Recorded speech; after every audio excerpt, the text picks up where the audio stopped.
All right. Welcome, everybody. We should get started in a couple of minutes. We'll give everyone a few more minutes to kind of join before we officially get started. So feel free to just hang out for another minute or so here.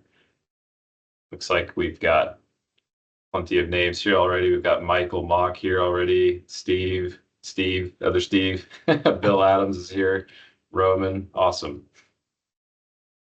I'm going to share my screen for just a moment. I found something funny this morning.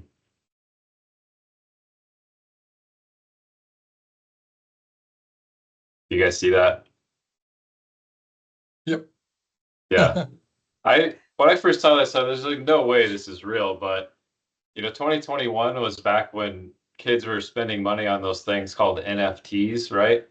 So I figured this probably isn't, maybe it's real, maybe it's not. But I looked it up, and sure enough, it really did happen. There's like there's like a million articles about this. Well, last year, didn't Yeah. you buy that banana on the wall for what, how many millions? Well, yeah, I dug into it, and apparently the person that bought this not real sculpture, they really just liked the artist and they wanted the certificate with their name on it. So they basically spent $18,000 for an artist um, certificate and signature. So um, that No Hunter that Biden jokes, that right? that definitely takes the cake, I think, from that era of people spending their money on dumb stuff. But Yeah. yep. It has nothing to do with long-term care. Maybe we'll tie it in later, but.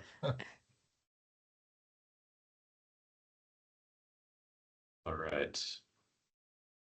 Wait just a couple more seconds here.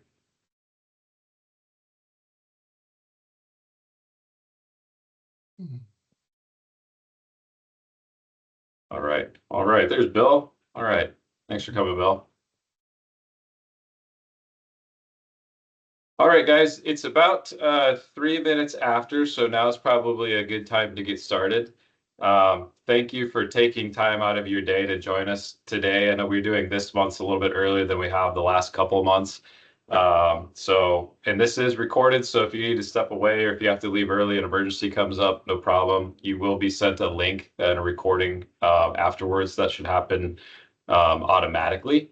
And in the very near future, all of these are going to be hosted on a YouTube page that we've created. We're just waiting for compliance approval to put the right legal terms and whatnot on there. But when we first started these webinars a few months ago, almost immediately I had this vision of we need to do something on long-term care. Because I don't know why, but last fall, we had more clients ask us about long-term care, I would say in the month of November than seriously like the previous 5 years combined. And I thought, what's going on out there that's making everybody think of this? So I felt like this would be timely. And Jeff and I, as you guys probably know, over the years, we are very proficient with Bake on Yourself, retirement planning, investments and annuities, but it's just not appropriate to try to be an expert on everything. And that's where, when it comes to things like disability insurance or planning for long-term care, it is best to partner with somebody who spends, 20, 30, 40, 50 hours a week on that subject so that they can kind of rule the day, know all the nuances, all the fine details and everything. So that's where we introduce Kelly, who's here on the call as well. She is in Ohio, and your company is called Steadfast Insurance, right? That's right. Awesome. Yep. And Kelly is actually overcoming a little bit of an illness on her own. So in the industry, we call this method acting. The topic here is long-term care and illnesses, and she's currently ill. So this is proof that she's committed to this and helping us out today. So without any further delay, Kelly is going to kind of bring you guys up to speed on a few educational topics. So I think no matter what, you're going to learn something about long-term care today. And we're going to have several kind of brief solutions on how to plan for care, either with insurance or without insurance or whatever we have to do. So Kelly, I'll kind of let you take it away from here whenever you're ready. Great. Thank you, Matt and Jeff, for inviting me. And hopefully, my voice makes it through this entire presentation. So bear with me. I am quite raspy today, but I think that you're going to learn a lot and hopefully will be better informed at the end than you were in the beginning. That's really the goal, and so that you have confidence and competence to be able to put together a plan for care. So that's what we're talking about today. A little bit about myself. Like Matt said, I am in Ohio. My husband and I own an independent insurance agency. I specialize in extended care planning. You're going to hear me say extended care and long-term care both throughout this webinar. They're synonymous. Okay, extended care equals long-term care. I tend to use extended care a little bit more because I think it's more comprehensive. We'll talk about that in detail. But in addition to my practice, I also am an instructor for a designation in the LTC planning space, and I have a podcast called Steadfast Care Planning. So I am very committed to this industry. I love it very deeply. And the reason is I have a lot of family experience with extended care. As a child growing up, all of my grandparents needed care. Nobody had a plan. Nobody had insurance. I ended up being a part-time caregiver in my 20s unexpectedly. And so we learned the really hard way of what it means to care for loved ones who don't have a plan. So it's been very motivating for me. And really, I felt like my calling to help other people plan so they're not put in that precarious situation. So that's a little bit about me. Why we're here today. Obviously, we're here to talk about extended care, also known as long-term care, and what considerations need to be made, including family and some financial matters. We want to answer questions that you have for us today. So hopefully we'll have plenty of time. Matt, I don't know, Jeff, do we want to take questions like throughout the presentation or do we want to wait till the end? What would you like to do? They can feel free to type questions into the chat at Great. their leisure, and Jeff and I will keep an eye on that because it'll be a little bit easier to do that from our Perfect. point of view, and we'll Great. bring them up when the timing is right, but we'll make sure they all get addressed by the end. Perfect. Thank you. Okay. So little storytelling. As we kick this off, I'd like you to meet Tony. In retirement, he and his wife Kim, they started buying and selling homes. They would spruce them up, and they just really enjoyed doing that. They were active and healthy, and spent time with their kids and their grandkids. And they collected pensions from careers, which I know nowadays it's not super common for people to have pensions, but they had pensions. Kim was a doctor and Tony was a music teacher. And Kim had some really great health insurance through her medical career. While watching some friends of theirs in their retirement community, they were coping with some different health and mobility struggles. And they thought, gosh, we feel bad for them, but, that's never going to happen to us. That's what they thought. And that was their assumption. But that really became their plan. Can you relate to that? Can you relate to assuming things, right? We assume, oh, like I'm not going to lose my voice the day before a webinar.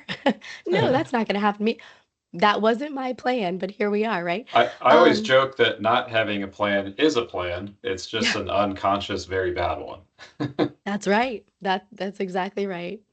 Out of nowhere, Kim was diagnosed with a lung disease, and her health began to fail pretty darn quickly. They had to stop renovating, they sold their homes, and before you know it, Tony was without a wife, and he was a widow, and he was also without her pension and health insurance. And he switched to Medicare, and he lamented like it's just not the same as what we had. Like we had better coverage before. And then a few years later, Tony suffered a stroke, and their daughter ended up putting her career on hold to help with his care. And initially, she was able to actually provide some of that care herself. But as his needs increased, the caregiving really began to take a big toll on her own health, and she had to bring in professional help. First, it was just a few hours a day for home care aides and homemaker services, and that was $30 to $35 an hour. We're going to talk about cost of care, so I'll give you some more ideas of what that would be. But that's what she was paying. And then eventually, Tony needed round the clock care 24/7, and it was over $20,000 a month before he passed away. So, very, challenging situation, but this is real life. Like these kinds of things happen. And so, How do we avoid that? How do we minimize the risk? How do we minimize consequences to our family and our finances? That's what we're going to talk about. So we're going to come back to that story.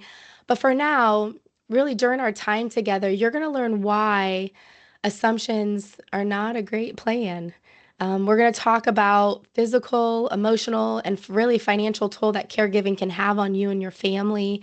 And maybe you have already experienced this. I would imagine, and I'm going to be asking some polling questions pretty soon, but I would imagine there's a good fair amount of you that have some sort of experience with extended care in your family. So I'm interested to hear what portion of that is.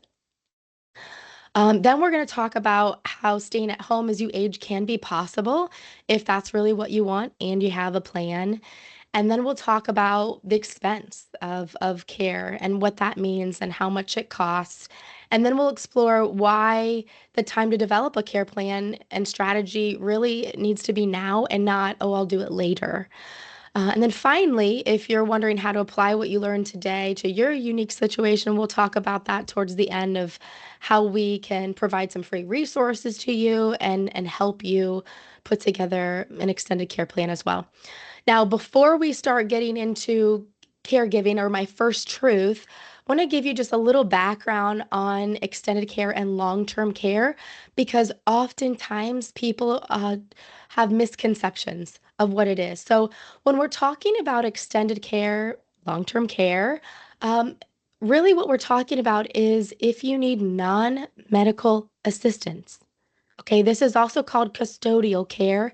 This means if you need assistance throughout the day, and that's going to be with things we call activities of daily living. These are called ADLs for short. We're going to talk about these more later on, but they are transferring, toileting, bathing, dressing, eating, and continence.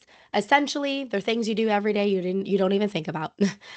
So if you need assistance with those, or you need supervision due to a cognitive impairment, like dementia, Parkinson's, Alzheimer's, okay, that's extended care. So oftentimes we see LTC long-term care is needed, not necessarily because you're medically sick. Oftentimes it's because we live a long life and maybe we're slowing down and we're losing mobility and strength and muscle mass and balance. And so some assistance might just be needed. So, it's not you're flat on your back in a hospital bed. That's usually not what extended care even looks like. It can be that, but oftentimes it's not. So that gives you a little background. Now let's get into caregiving, the first truth. And that first truth really is that caregiving can take a big toll, not just on you, but on your family, especially if you don't have a plan.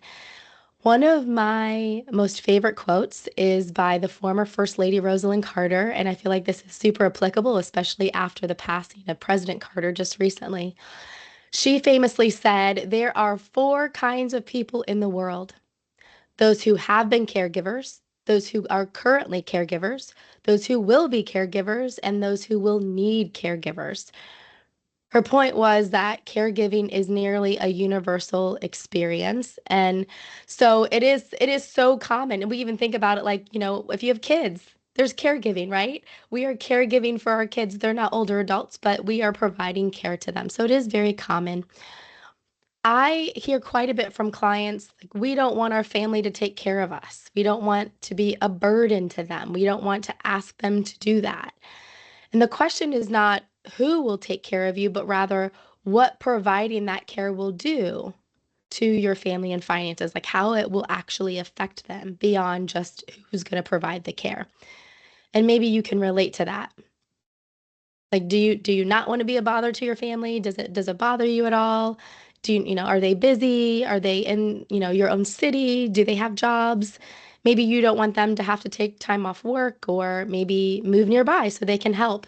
Or maybe you don't want them to know your business. You don't want them to know your personal finances or situation. Or maybe you just don't want to concern them and stress them out about your doctor's appointments. And the list could go on, right? There's so many different perspectives here. But in case you were wondering, these are all really perfectly normal feelings to have. Okay, I hear all of these a lot. So, our first polling question, and I believe Matt is going to be able to put this up for us, is have you talked with your loved ones about future plans related to long-term care, to extended care? Please answer yes or no.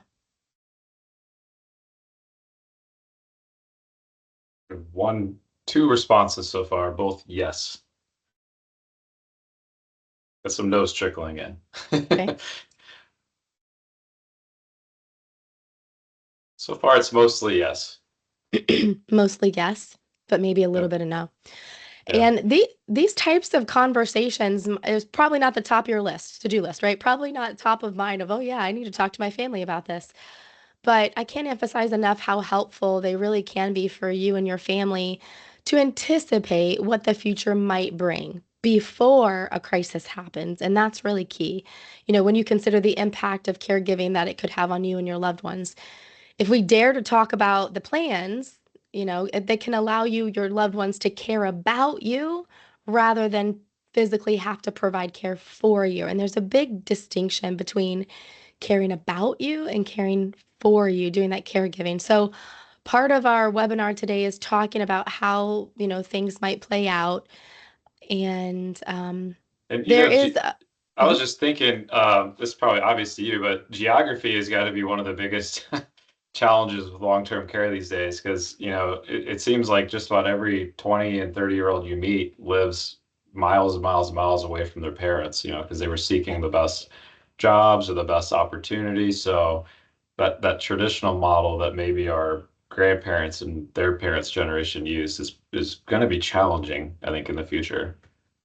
and already, Matt. So like, you know, Yeah. when I'm meeting with families and clients, most often their family's not in their same town. They're at least maybe an hour away, or maybe they are across state lines. Sometimes parents will have a kid, you know, in the same city, which is lovely, but that's not common. So, yeah, geography really is a big deal. Is it logistically, practically possible for them to even, you know, help with caregiving? A lot of times it's not. So, yeah, definitely something we need to consider. Now, let's talk about the next truth. What is the first thing that comes to mind when you hear the phrase long-term care?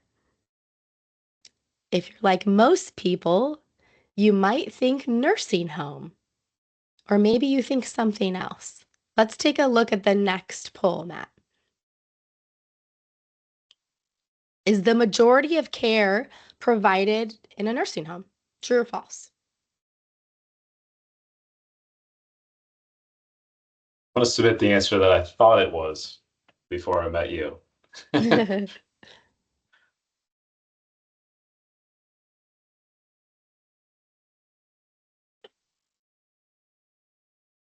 67% have said false. Oh, you can see that too? Good. Yep. Good. Okay, cool. Are they still trickling in? I think that's it. That's it, yeah. Okay, so we have about 2/3 of people think that it's false, and a third of people think that most people do receive nursing home care. So what's the answer? It's false. An overwhelming percentage of adults in the United States actually receive care at home, about 85% of people. And just 5% need care in a nursing home. This is according to the AARP, some data that they pulled. A nursing home is typically the last stop if you ever make it there. Most people in nursing homes are women who have run out of money and are on Medicaid, which is government assistance. So most of the time, people are starting to receive care in their home and can stay in their home at least a fairly good amount of time if they even ever have to move. And we'll talk about why someone might need to move a little bit later.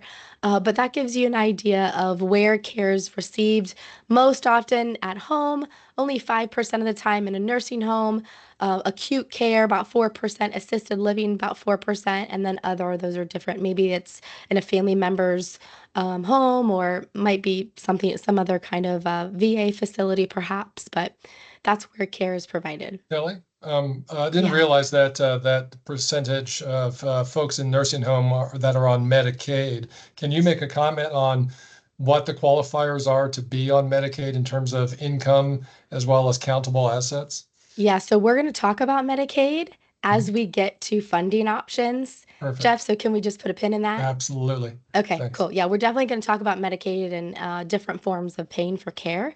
So we'll get there. We'll definitely get Great. there. Okay, let's move on to the second truth about long-term care. And you shouldn't think of extended care as a place, and that's because it's a response to an event or condition. And by event, I mean it could be an accident, an injury from a fall, or simply just regular run-of-the-mill aging process. And a condition, it could be a serious issue like heart failure or dementia, but it also could mean different things like unexpected leg weakness that limits mobility. This stuff happens. Or balance issues or diabetes, which can create a need for assistance. There's all kind of conditions or situations that could necessitate the need for care. And those are some common situations. But with those events and conditions in mind, it's understandable that you might not want to think about them. Like Kim and Tony, perhaps you believe, it's not going to happen to us. But let's take a look at the next polling question. Life is full of risks, of course, and needing care is one of them. Um, let's take a minute and just gauge your thoughts on risk as you face them in retirement. What's your greatest risk in retirement? Is it outliving my assets, rising healthcare costs, needing long-term care, or other? What do you think your biggest retirement risk is?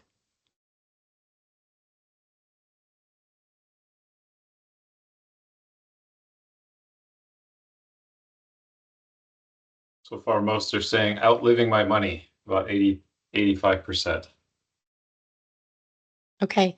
And I hear that a lot too. Yeah. And we worry, right? We worry about like, am I going to have enough money in retirement? Am I going to run out of money? Who's going to pay for me? How am I going to live? How am I going to pay my bills if I run out of money? We don't want to run out of money. And that's why good planners like Matt and Jeff, they run income projections and they're doing all this complex planning. Oftentimes, maybe it's to age 95, for example. But we were planning to not run out of money for that amount of time. We're trying to be very conservative. And so that is a real concern that we have. And actually, one of the big reasons we can run out of money is if we need care, because it can be really expensive. And so, how do we combat that? Well, we really want to put together a plan. All right, let's move on to activities of daily living. I mentioned these in the beginning. These are the 6 ADLs that are important is when we talk about extended care, but specifically when we talk about long-term care insurance, and I'll explain why in a little bit. But I want you to just have an idea of what these 6 activities of daily living are. And let me just go through a little exercise that I think will help you remember these very easily. And I know this riddle was going around social media at some point, but think it's 7 o'clock in the morning. You're asleep, and all of a sudden there's a knock on the door. At your door are your cousins from out of town who just came for breakfast, and they're out on your front porch. In your fridge are bread, milk, juice, and a jar of jam. What will you open first? And feel free to put it in the chat. What are you going to open first? I'm thinking of that scene from Christmas Vacation with Chevy Chase when the doorbell rings and everyone just collectively pauses Exactly. and thinks, oh Yeah. my God, it's happening. That's it. And then Clark greets them, and then he goes outside, right? Yeah, right. Yeah. Yeah, he spends the rest of the movie in the garage. That's right. I'll be outside. Well, so what responses do we see? What are people saying they'd open first, Matt and Jeff? See milk, bread to make French toast. Okay. Any other thoughts? They're at your front door. What are you opening?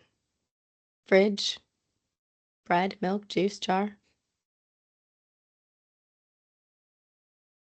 Any other different responses? We have a hand up from Steve, I think. Can we unmute Is he Steve? allowed? I don't know if he can talk. I think he needs to be Yeah, given can you like do that? permission or something. I think I can. This Open is, your mouth? Is that what you're saying? Open your mouth? Is that the first thing you'd Oh. open? Gotcha. Oh, he wants to talk. Sorry. I don't know if it's gonna Sorry, work. Steve. Well, okay. Okay, The wait, how's that? delay How's is that? long enough. We got him. We got him. Oh, you got him? Okay, Go ahead, sorry Steve. about that. Go ahead. So I'm sorry. how do we type our answers in here? Oh, Like I'm in the chat thing and nothing's working. So it should or is pop that just up. It should pop up a Okay. separate dialog box, which if you have a Yeah. lot of windows open, it can get lost super easily. But Yeah, the chat up above and then up in your right-hand corner will pop Okay. up and they'll see a thing Yeah. that says type a message. and the chat and the Q&A features are separate, and we're working out of the chat feature right now. Okay. All right. Well, it's not working, but it's me. You asked what I would open first. Yeah. I wouldn't even open the door if my cousin showed up. So you're not too far off. So some people will say, like, my first thought was the door. I'd open the door.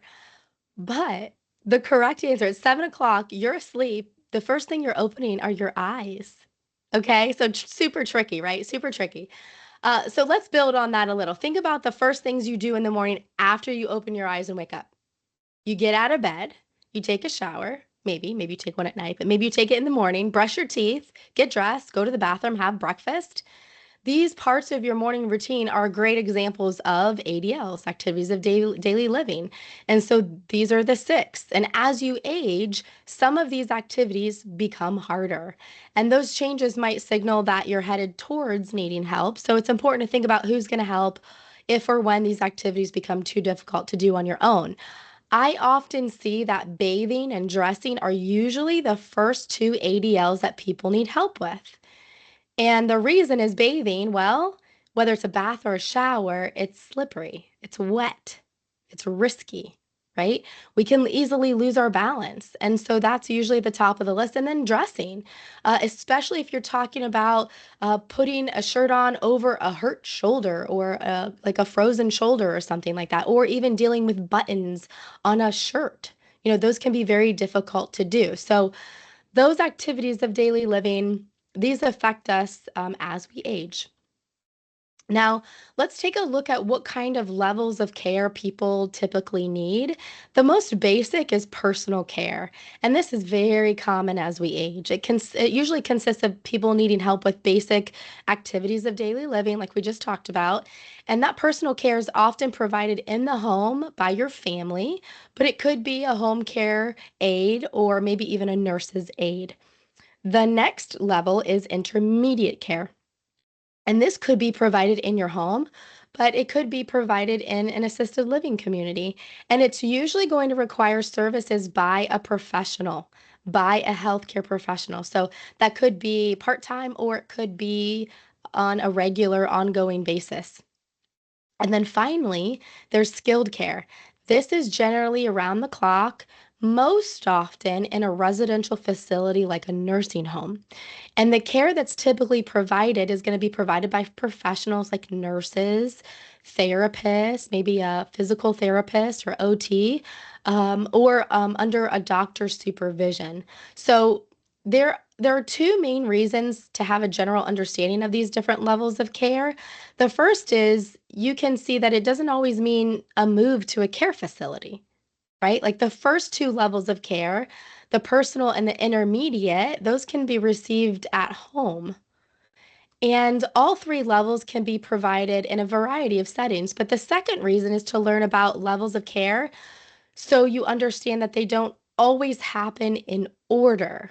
Okay. And we're going to go back to Tony's story in just a little bit. Like you might think, okay, I'm going to start needing personal care and I'm just going to go very neatly through the order, one at a time, but it doesn't always happen like that. Okay. Next polling question. Do you have personal experience with extended care? Yes or no? So maybe this is a family member or maybe someone very close to you.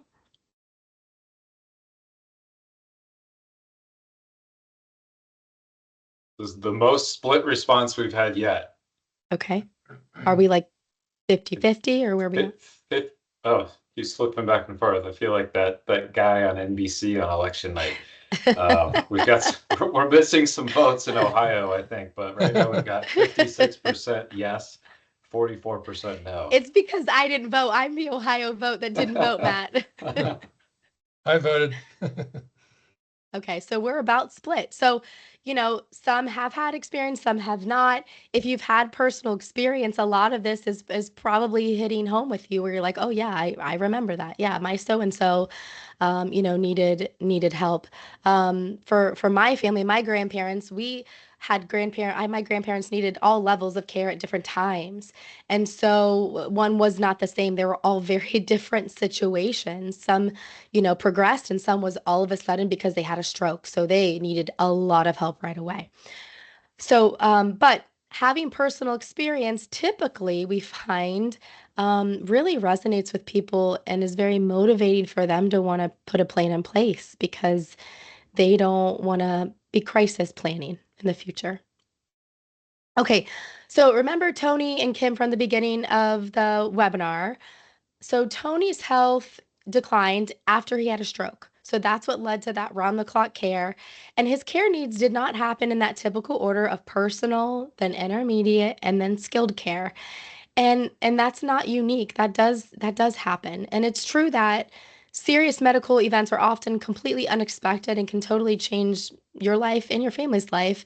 It could even be a major fall or a car crash or something like that. But we want to consider how we would receive that care in a different setting, even including your own home. So ideally, most of us want to be in our home, right? I would say 95 plus percent, maybe 99% of my clients say, I want to be at home as long as possible, which is great. But sometimes it's not realistic because if we're receiving round the clock care every day, month in and month out, like in Tony's situation, over $20,000 a month, and then he moved to a facility later on, it's so expensive. It's really hard to do that. So we can generally control those care costs better if we move to some type of an assisted living or CCRC, continuing care retirement community, or even a nursing home.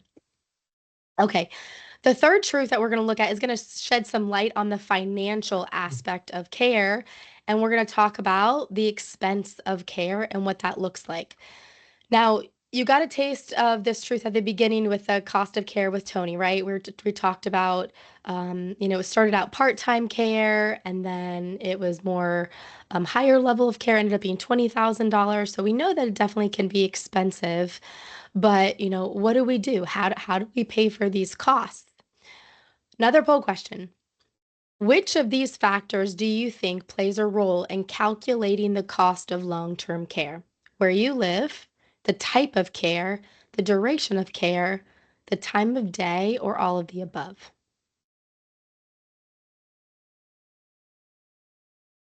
Getting these typed just in time.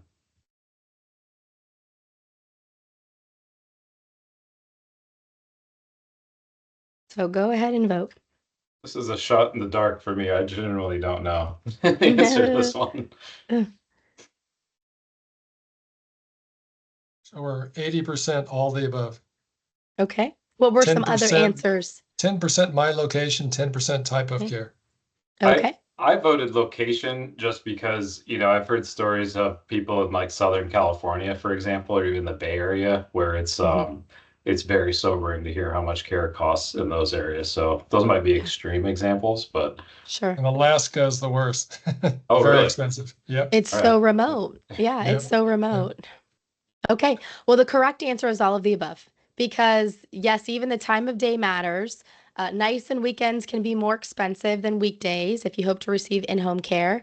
And that's just one reason why it's tough to tally like the whole potential cost. But yeah, where you are in the country, even where you are receiving care, so home versus facility, that matters too. And, what time of day it is. Now, let's take a look at some macro trends. Keep in mind that every factor that plays into what care could cost varies based on everything listed in that previous poll question and some other factors. Plus, we definitely have care costs that continue to increase. Typically, we've seen care costs increase about 3 to 5% per year the last couple of decades. That's been pretty typical. However, with COVID, the last handful of years, we've seen care costs, especially in the home, skyrocket, like 10% growth each year. Okay, and I'm not exaggerating. This is real. And the reason is there's been such a high demand for home care. So many people want it, but not enough home care providers, and so they're, bumping up the price, supply and demand. Now, I don't anticipate that care costs will continue to be that way over the next, couple of decades. I think it will level out, but, expecting 3 to 5%, I think is very reasonable. When it comes to predicting those costs, we're going to look at some estimates and trends, but about to almost 10,000 actually baby boomers retire every day and entering the age of increased need for health services. And that's according to the Pew Research Center. The last of them, of the baby boomers, will reach full retirement age in 2031. And at that point, there's going to be about 75 million people over the age of 65 in the US. And so that's really going to test the capacity of our healthcare and long-term care system, which could make it harder to find care. Now, let's consider the second, the nursing shortage. Consider the need for skilled workers like nurses or home care aides to fill that demand. The U.S. Bureau of Labor Statistics projects the need for over 1 million new nurses over the next decade to avoid a nursing shortage. And in addition, healthcare and other senior care facilities already have a hard time attracting and retaining employees. So, it can be pretty tricky. I know that in general, they have about a 45 to 60% turnover of employees. It's pretty darn high. So, employers may have to raise wages, which could increase the cost of care. So those are just some of the reasons why care costs could increase. So, it could be more expensive than what we would want. Let's take a look at what care might cost. These are national median, so middle of the road, half or more, half or less, of 3 ways you might receive extended care. We've got at home, in an assisted living community, and in a private room in a nursing facility. And this graph shows estimated median costs for 10, 20, and 30 years out with an assumption of a 3% annual inflation. Since calculating care costs isn't hard enough, you have to anticipate that costs are going to go up over time due to inflation and like the other macro factors we just talked about. So, if you're looking at potential future care costs, you don't need care today. But that 2023 figures, those are going to be a good starting point. Now, I want to take a look at Genworth's cost of care because that we just looked at national. I want to take a look at, we're going to look in Colorado, right, Matt? We discussed Colorado. Yeah. What city? And this is a site anyone can go to, plug Yeah. and play, type in different data. And it's pretty legit. Genworth would know, right? Yeah, they've got a lot on claim. On claim. What city in Colorado? Denver. Denver? Yeah. Okay, let's do Denver. Okay, so we take a look in the Denver area. And this is based on 2023. We don't have all of 2024 numbers out yet.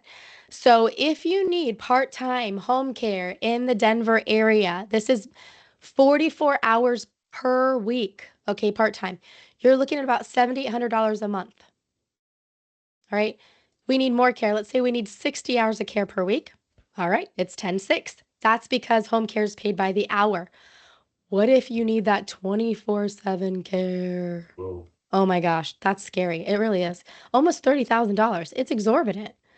That's why people tend to move. If they need 24/7 care, they tend to move to like an assisted living because it's insane. It's really hard to be able to afford care at home if you need a lot of care, for an extended period of time. So that is that. And I'm gonna have to go back here. Just 1 second. Okay. Okay, so that gives you an idea of cost of care. Is anybody surprised? Like you can raise your hand or not if you're surprised. Are you surprised of those numbers? Is it kind of what you thought? They seem higher every time we look. Yeah, so higher. Seems to be higher. We talked about Tony's story and, it was about $20,000, which he was doing home care and then he was doing facility. Yeah, I mean, round the clock, his nursing home care He was better able to control some of those costs because he was in that facility and not, at home all the time. So that's what that looks like.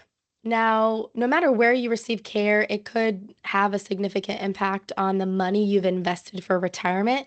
So, the third truth really provides a perspective on why it's important to develop a strategy, which is going to lead us to our next truth, which is we need a care strategy, we need a care plan. And since most planners, and I think Matt and Jeff, I think you guys are in a similar boat where are you guys doing income plans to age 95? It really depends Ish. on the household. 90, Yeah. 95. I'd say 95 is becoming more standard these days for sure. Okay. Yeah. Okay. And the Yeah. most common response to that is I don't want to live to 95. Right. And I say, I know. Right. Right. In our Well, in our bank plan under for self it. in our banker self policies, even though they might stop income at 95, we generally run the cash value to continue through age 110. So we always want to be as conservative as possible so these things don't lapse, for sure. right. Right. Yeah. Well, if we're running income plans to 95 plus, then that means we're planning on living a long life. So because of that, most often we generally do need some care and some assistance. So, we need a care strategy. All right, next polling question. What's your current approach? Is it, it's not going to happen to me or us? I'll wait and see. I'm motivated because I have experience as a caregiver. My spouse and I are on the same page about what we need, or I'm ready for a plan or other. Got 6 responses. Still waiting for Maricopa County to come in. No, About half of them are other, which was I supposed to type that in there?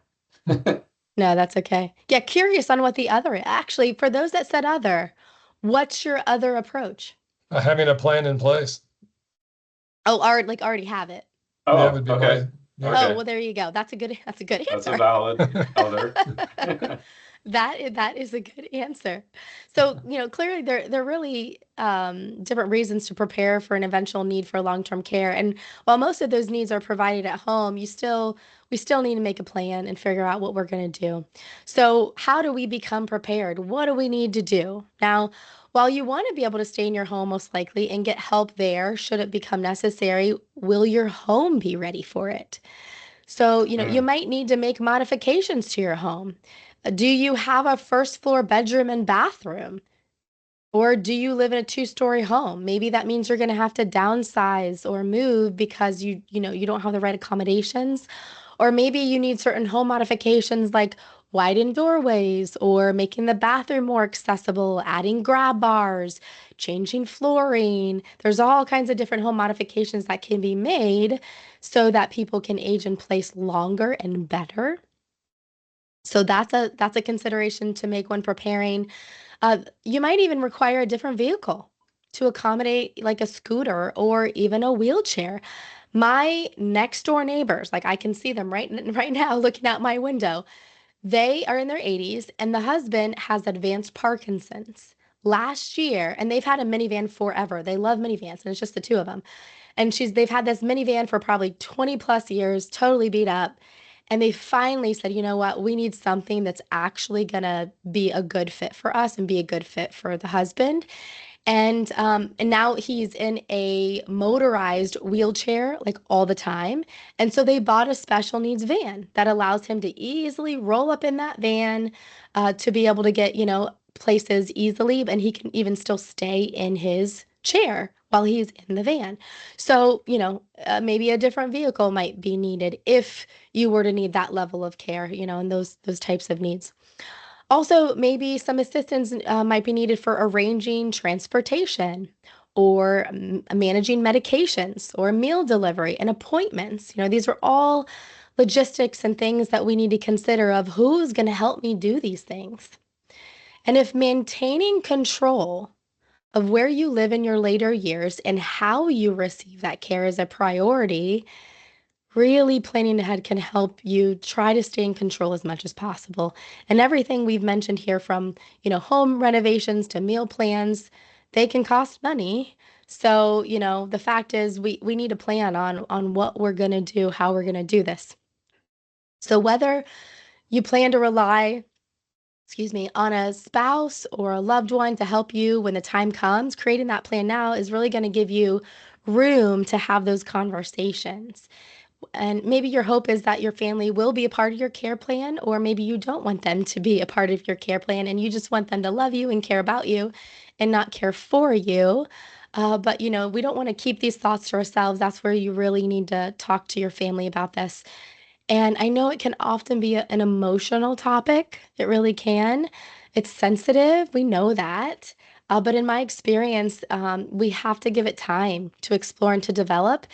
And so, so there's some different ways that we can do this. You can schedule conversation with your family, put it on the calendar. Like, okay, we're going to have a dinner. Like, everybody's going to come over. We're going to have a dinner, set an agenda, and this is what we're going to talk about. Like, let them know in advance that we're going to be talking about this and that it's important. And, really wanting to respect everybody's opinion and truly listen. Um, I would recommend that you not do this at a holiday. So, like Thanksgiving, Christmas, Easter, these are not great times to have extended care conversations. Uh, usually emotions are pretty high when we have conversations about extended care, and then the holiday time, there's a lot of people and a lot of emotions with that. It's just usually not ideal to do these at holidays. So, I would just suggest doing it, a separate time and having everybody over. If everybody's not even in the same town, that's okay. You could even set up a Zoom. People can meet on Zoom and you guys could chat about this or over FaceTime, whatever, however you communicate with your family. But that just gives you a couple ideas. Okay, now let's take a quick review. Benefits of creating a plan are that you have time to consider the following things. And these are really three big things that we want to create in our plan. The first is where you want to receive care and where you can receive care. Is that in your home?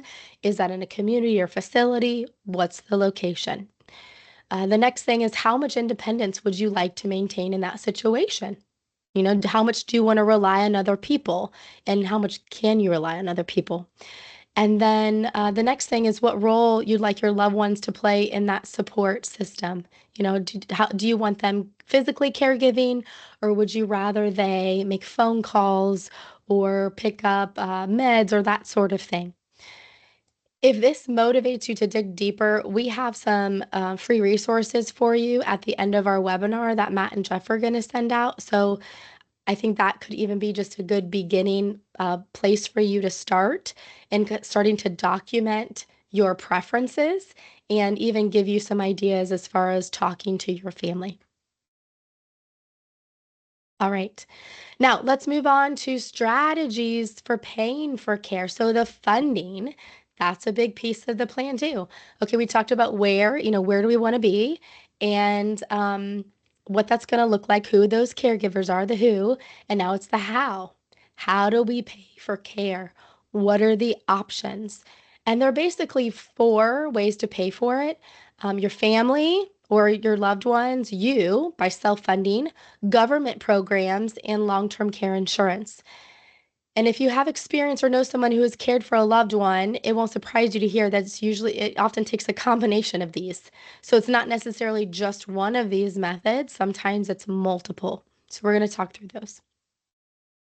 Now, if we rely on our family, that often means, okay, my spouse or my kids or whoever, maybe a niece, nephew, they're going to be the ones to help with that caregiving. And from talking with clients like you over the years, it seems like this usually is the least popular approach, at least for the majority of caregiving. Typically, parents say, I don't want them to have to physically provide care for me all the time or most of the time. I would rather them be secondary. So, that first truth we talked about today was that caregiving can take a toll on your family. And, and we do see that it certainly does if a lot of care is needed or even part-time care is needed. So, how would your family fit into that situation? The second is self-funding. So look in the mirror. You are a way to pay for care, right? This is And this is what Tony did. This is what he did. He paid for care out of pocket. He didn't have long-term care insurance, and it's pretty self-explanatory. You're using your income or your savings or other assets, converting assets to income to pay for care in the future. Typically, paying for care out of pocket could end up being that default option when you haven't put together a plan. One advantage of going this route, however, is you have greater control over where and how you receive care if you have the assets available to pay for it. But counting on being able to pay out of pocket can be risky, can be a gamble. You could use, money that you had wanted maybe your spouse to have after you passed away, or selling an asset that you hope to leave to your kids or your grandkids or a charity. And we know it's not really the most efficient way to pay for care by self-funding. When we self-fund 100%, okay, what that means is we are assuming all of the risk and all of those consequences. We don't get leverage on our dollar, and there are some potential tax consequences, such as if we have an asset and we need to sell it, we need to convert it to income, there might be capital gains, okay, or some other kind of a tax that we have to pay, some type of a tax liability that needs to be paid. Plus, we can't time the market. We don't know what the market's going to be like when we need care, right? That's something that I've mentioned a few times, Kelly, is Yeah. if you're self-funding, you're self-insuring. And because of the probability and unpredictable timing of this event, you really need to save those funds the same way an insurance company would. And an insurance company does not invest in the stock market. They save our premium dollars in very safe, predictable stuff because the odds of them paying claims are high. So if you're self-insuring, it kind of needs to be in a safe bucket where we can predictably access it and then have a reasonable idea of what the balance will be as well. And it's particularly challenging when clients have a undue amount in qualified plans. So you mentioned capital gains, but with qualified plans, you're forced, maybe even before age 59 and a half, to take taxable distributions, which may also have 10% tax penalties if you're not of age. So that adds insult to injury and makes it very difficult in this, I think, space. It does, and I see that quite a bit, those qualified accounts, people having to tap into them. And yeah, and what that means is, okay, now I'm withdrawing money from that. Not only do you have a tax bill, but now your adjusted gross income has increased for that year, which means your Medicare premiums are probably going to increase too, because it's based on your, they look at how much income you have. So it's like this snowball effect. So, if we self-fund 100%, it's just not the most effective and efficient way to do it. And we don't have guarantees and predictability, all right, like we do with other sources to pay for care. So now, having said that, self-funding still will, even if you have a plan outside of self-funding, let's say you have insurance, you likely will still self-fund some of your care, and that's okay. Usually, most people, like I said earlier, are using multiple things to pay for care. So that could be I have insurance, and then whatever my insurance isn't covering, that's where I'm self-funding. So we're really co-funding. We're co-funding with multiple different things. Okay, now let's take a look at government programs. So Jeff, you asked about Medicaid. This is where Medicaid comes in. So we're going to talk about Medicare, Medicaid, and the VA for veterans. So you are not alone if you've assumed that Medicare may cover your care as you age. A lot of people think it will. Medicare, though, is a federal health insurance program for people 65 and up. And while Medicare could pay for a certain period of hospital and skilled nursing home care after a hospital stay, it's not going to cover extended care expenses indefinitely beyond like day 100, and if you only need non-medical care. All right. There are exceptions and limitations, and we don't have the time to discuss like all of this in detail, but essentially Medicare is intended to pay for your medical expenses. Doctor, hospital, prescription drugs. That's what Medicare is designed to do. It's not intended to cover your non-medical extended care needs. Okay. What about Medicaid? So leave it to the government to name two programs, almost the same thing. They get confused all the time. So Medicare, Medicaid is a joint federal state program for those who don't have the ability to pay for their extended care. Medicaid is actually a very large payer of long-term care in the United States, and usually it is for women, and they are in nursing homes. And usually it's women because typically we tend to outlive men. And maybe we don't have as much savings in retirement because possibly we were caregivers. Maybe we were stay-at-home moms, or we left the workforce early or entered the workforce late, whatever the case might be. But typically, women are going to have fewer in retirement assets and dollars, and they run out of money. And that's where Medicaid most often pays, is in a skilled nursing facility.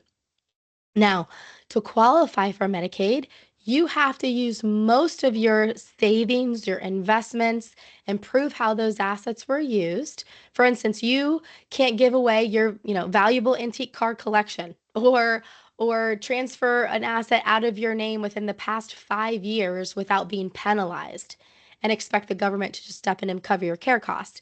Each state has different asset and income limits. So I can't say exactly this is it for in general because each state's different. I'll give you guidelines. I'm in Ohio.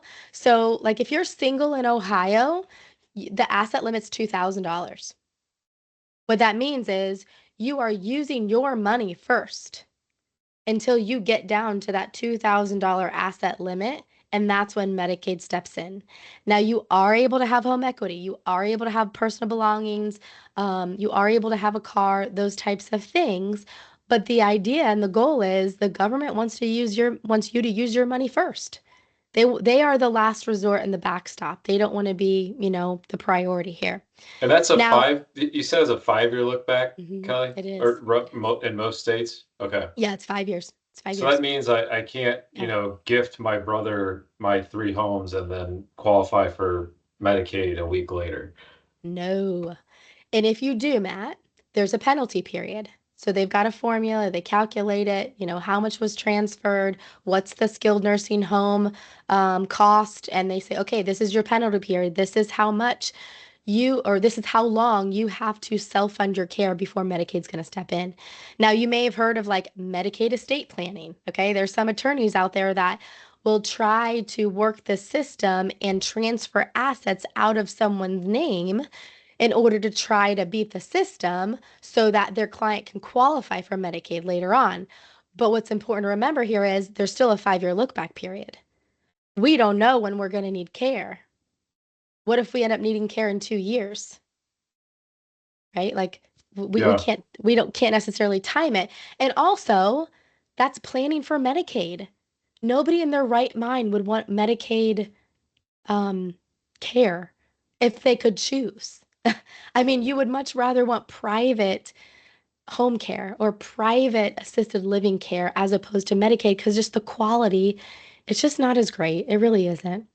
And I've experienced this in my family, and Matt, I know you have too, right? Medicaid facilities. Yeah, we had one in a Medicaid facility and we had one taken care of at home by his siblings. So Grandpa Fred Whitcomb, his long-term care plan was having like 9 kids. I think there's more cost-effective ways than doing that. But another grandmother was in a Medicaid facility, and those facilities are not ideal. The staff's often very overworked. You're probably sharing a small room with somebody else. It's not a happy place for sure. It's not. Yeah, it's a backstop, right? It does pay and it will provide care. They will provide care, but it's not a way, we're not going to stay in control of our care options that way if we rely on Medicaid. So that's how Medicaid works. Now, if you're a couple, if you're married, the asset limit is higher. For instance, in Ohio, it's closer to like 155,000. Actually, I think it's like 157, but ballpark.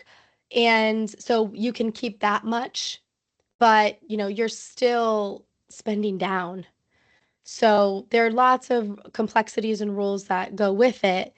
So Medicaid is available. It can pay for care. It does pay for care, but it's not ideal. That's the point. And we're at the 59-minute mark, but we're good to Holy keep moly. going. I'll just let Okay. the crowd know that we're real close to docking this ship. Okay. Trust me, we've only got a couple Yes. pages left, but they might be some of the best pages yet. So I know. hang Okay. in there with us for just a couple more minutes. I'm gonna keep going for it. Okay. Veterans Affairs. So VA benefits. If anybody's a veteran out there, I think We have a someone's hand raising their wave hand. too. Real Okay. quick. VA benefits. There are limited VA benefits. Okay. It depends on, did you serve at least one day during a wartime? Were you on active duty? Do you need help with ADLs? Do you have minimal assets? Are you using the majority of your income on care expenses? Again, there are stipulations, there are rules that go with the VA. So it might be possible to get VA benefits, but they do have strict rules too. So, when time comes for needing care and you are a veteran, certainly see if it's an option, but don't count on it to cover all of your care, okay? All right, now let's take a look at the fourth option, and that's long-term care insurance. There are a variety of options and policies that will cover the whole spectrum of care: at home, assisted living, adult daycare, nursing facility, comprehensive. And it's important to really know, like, each contract's going to be a little bit different as far as exactly what's included, but almost all of them now are comprehensive, all right, home or facility. Now, let's take a look at what the solutions that are available today are. Now, there are multiple, okay? I've got this continuum of care or continuum of really concern here.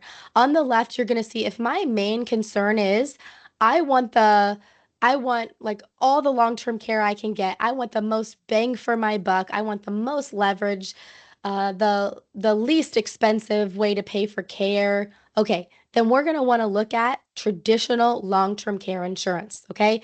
This is just simply insurance. It's like your home or auto. You pay premiums. If you don't have a claim, there are no benefits. If you do have a claim, there are benefits. That's how traditional works. We have long-term care, so basically 2 years on. So it could be 2 years, 3, 4, 5, 6. It could be unlimited. It could be lifetime benefits. Then we have short-term care. This is a year of care at home or in a facility. Now, what if your concern is, hey, I like the idea of having some residual value if care is not needed? Then that's going to be a hybrid policy with an extension of benefits. And what I mean by that is we have a death benefit that we're going to use to pay for care first. After that death benefit's exhausted, we still have more benefits. We still have another bucket of money, which is basically the insurance company's pocket, okay, to pay for care. So that could be in the form of life insurance or an annuity. And then finally, we have riders on life policies.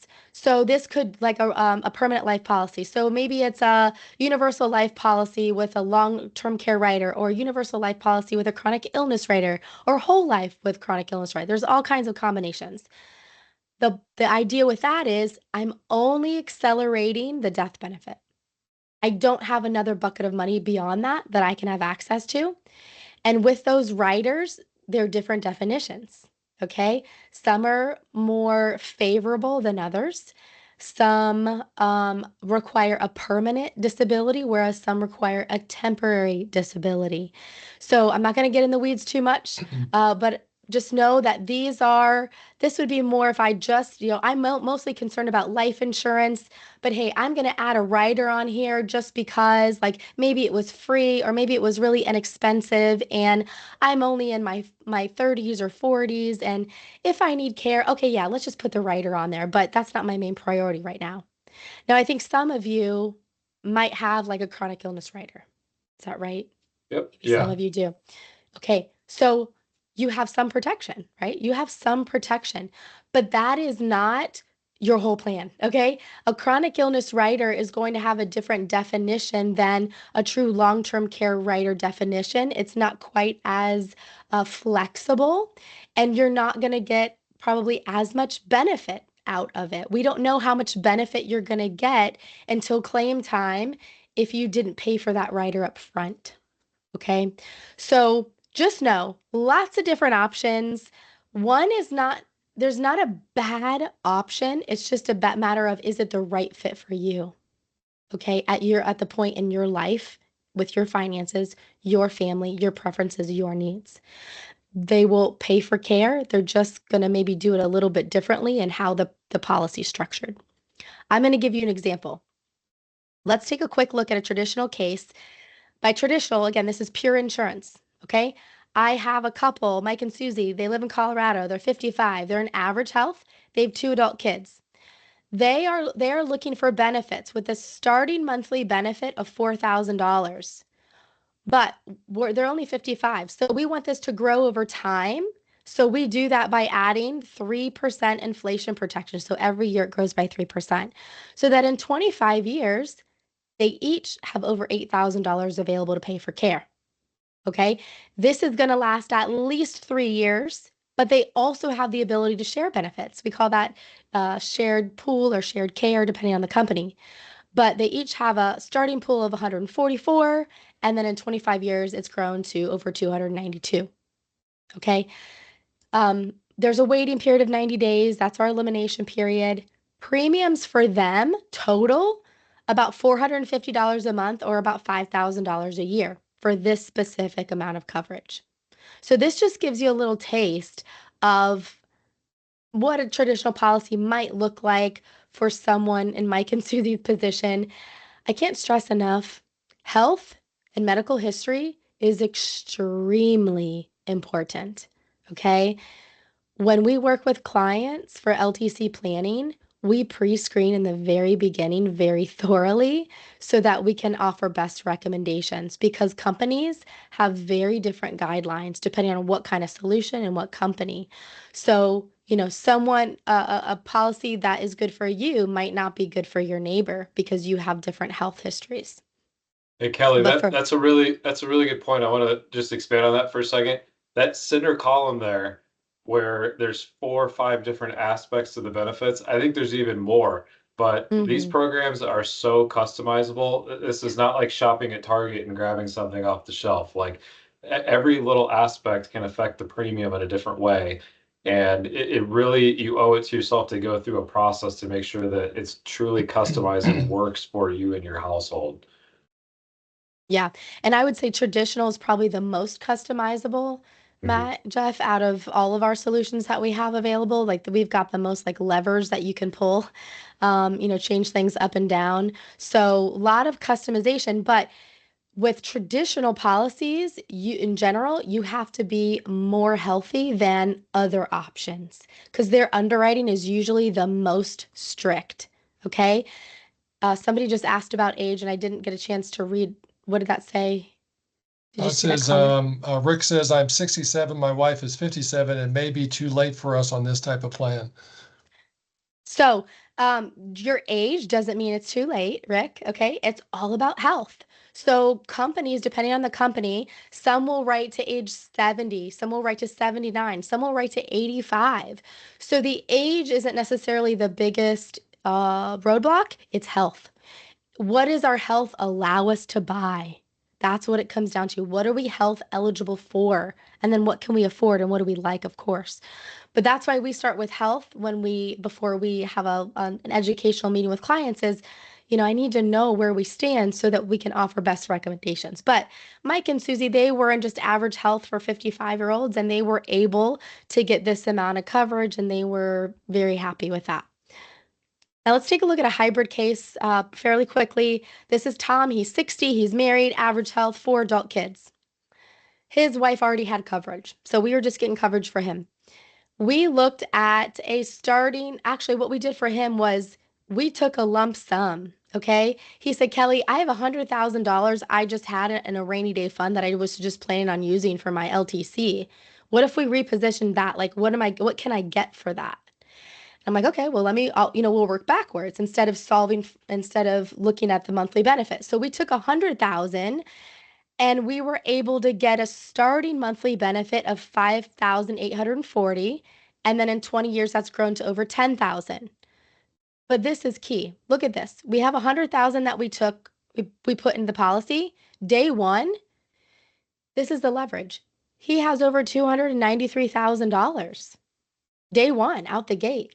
Okay. And 20 years, that's grown to over 514,000. That's the leverage that we really like and that we appreciate. And Kelly, It, just to back up for just a moment, if it's okay. yeah, I was the kid in school that was afraid to ask questions or dumb questions, but hybrid long-term care is a life insurance policy that has a long-term care feature attached to it. So it is a exactly. little bit different than traditional long-term care. It might be underwritten different, and that might be part of the process that we'll explore is which underwriting path might be more suitable for you. Right, right. So, as if we go back to this, right, when I talked about hybrid linked benefit, this is we're combining two things together. We're combining coverage if you need LTC, but if you don't, there's residual value, and that comes in the form of life insurance. It also could be an annuity, depending on health and what would be the best fit for you. But for Tom, he was able to take 100, get 293 instantly. In 20 years, that's grown to 514.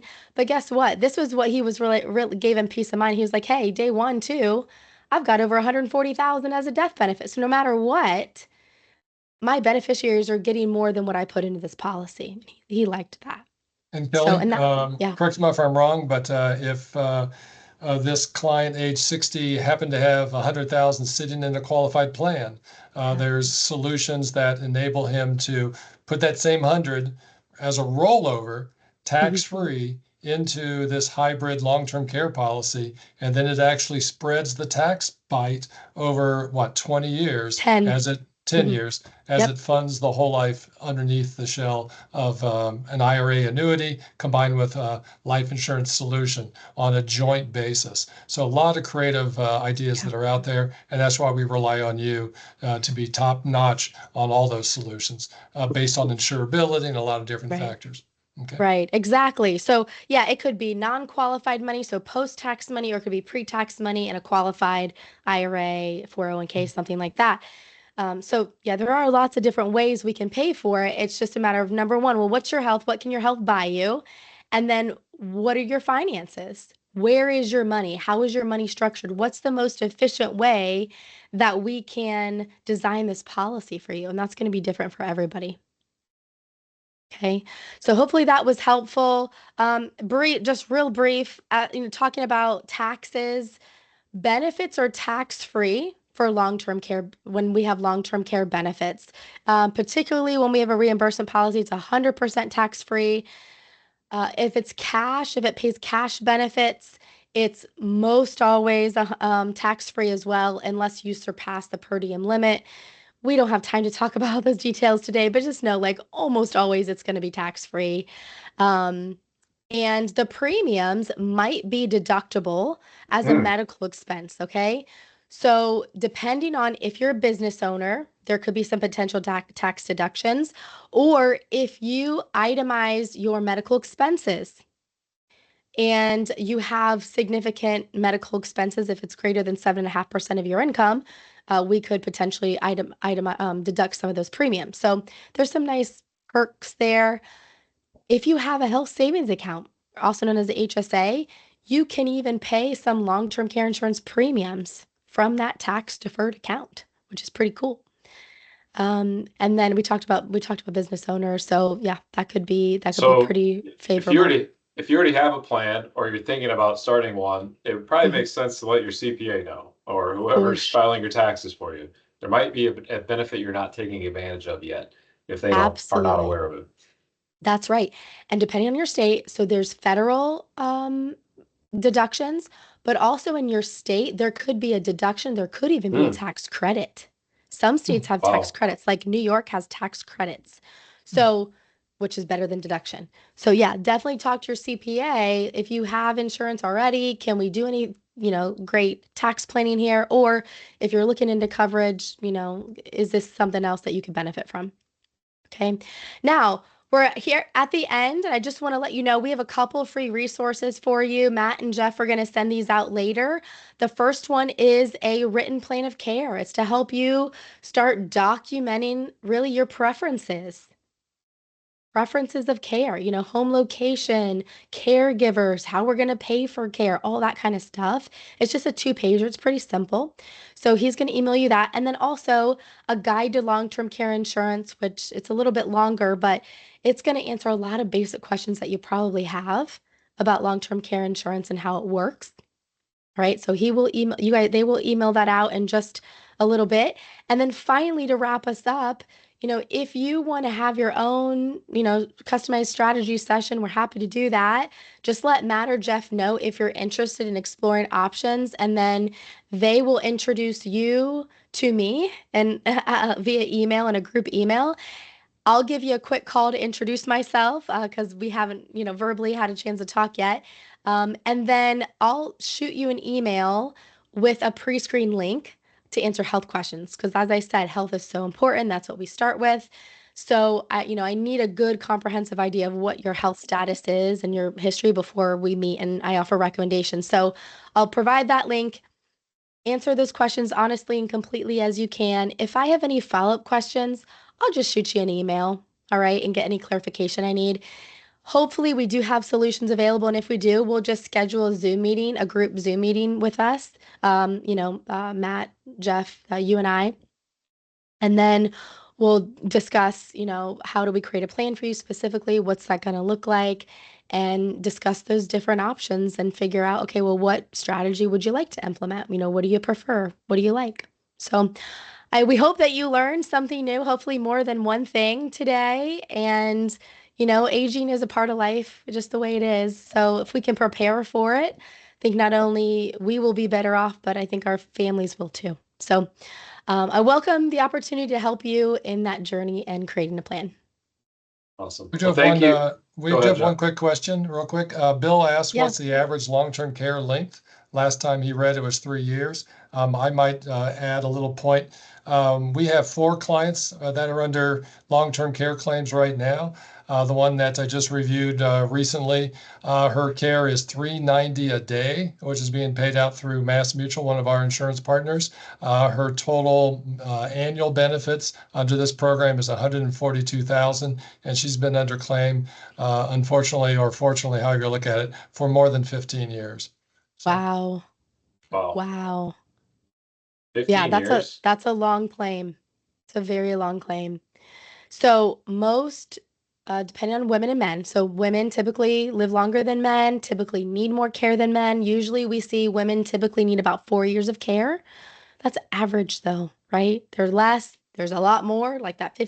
That can happen. 15, 20 years, that can happen.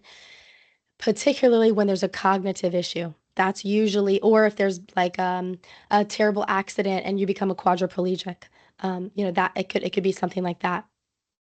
But typically women need about 4 years of care, men a little over 2, like 2.5-ish.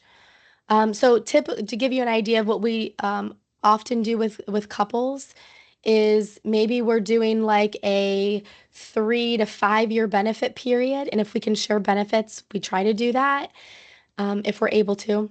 And then a benefit amount starting usually between like $3,000 and $6,000 a month. Those are pretty averages. And then adding growth, inflation protection as well. great. Yeah, the last time I dug into that question, the answer was much more nuanced and complicated than most people were probably expecting. Steve Yeah. has It varies has so much. Steve has a Yeah. hand raised. If we can bring him out of mute, out of chat into the. Hey, thanks. I appreciate it. So I have a question on the transferring assets. Can you move assets into trust, make yourself the beneficiary of the trust, and thereby not have to abide by that 5-year look-back rule? So if you're the beneficiary, usually you're really talking about a revocable trust, not irrevocable. Correct. Yeah, so I don't think that's going to play, Steve. I'm sorry. It's really going to have to be like an irrevocable trust, is what a lot of estate planners will do, is move it so you no longer have like you can't touch it. You no longer can touch that. But still, the I love 5-year where your rule head's applies. at, though. Yeah. What's that, Jeff? I think the 5-year rule still applies, even though it moved into an Yeah. irrevocable trust. So that doesn't really help Yeah. either. Yeah. If The it 5-year went look. into an irrevocable trust, does the 5-year rule still apply? Yeah. Yeah. It does? I Yeah. believe so. I believe so. But I would say check with your estate planner in your state, Steve. Okay. That's always the best answer is talk to an attorney in your specific state. But as far as I'm aware, yes. Okay, thank you. I don't like to offer estate planning advice, very much since I'm not an attorney. And it can vary so much state to state as well. So Yeah, each state is different. But the 5-year look back period, though, that's pretty standardized across the states. And on that same subject of that question, I think as part of this process, while people are already thinking about care, if you haven't done so already, it probably makes sense to get your will drawn up and your power of Yes. attorney paperwork and have it updated as well. And if you're doing it at the same time as the long-term care planning, you can send those questions to your estate planner real easily. So It's also that'd be the ideal time. best to add language to have HIPAA powers, so both spouses have rights to know what's going on medically with the other spouse. So that's a pre-planning idea that your estate planner should be aware of. So good advice. Absolutely. That estate plan really goes hand in hand with your extended care plan. So I always recommend clients like, hey, once you have a written plan of care, which, they're going to send you the document. And if you have, you figured out how you're going to pay for care too, tuck that in with your estate plan. Like keep it all together because they often do complement each other so well. And in that plan of care, there is a question like, what other planning have you done? Do you have a living will? Do you have a power of attorney? Do you have a trust? Because those are things that need to be, considered and done within your estate plan. But that's when you work with an attorney, Steve. Great. Yep, and I know here in Colorado, we have at least 2 estate planning attorneys. I'll name them individually if you reach out to me otherwise, but we have one in Denver that can do a little bit more specialized, complicated stuff. And they can also do basic stuff. And then I have a simpler, basic one down in Littleton that charges a very, very modest fee. So there's lots of options. Great. Well, thanks, Kelly. I'm glad your voice held out. I know we went a little bit over, but incredible I'm sorry content. we're over. I know we started a little bit late, but I'm sorry we're over. But hopefully everybody learned a good bit and this was helpful. Yeah, this was great. And nobody left, so we must be just captivating them with the topic. So it's because it's such a thrilling topic. There you go. Right. Yeah. Well, everyone, the email you registered with will automatically get a recording link, and that same email is where we'll send the follow-up materials.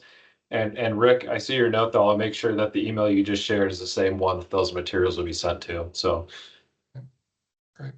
Well, have a great weekend, everyone. Thanks so much, and take care. stay healthy. Bye. Bye-bye. Thanks, guys. Bye.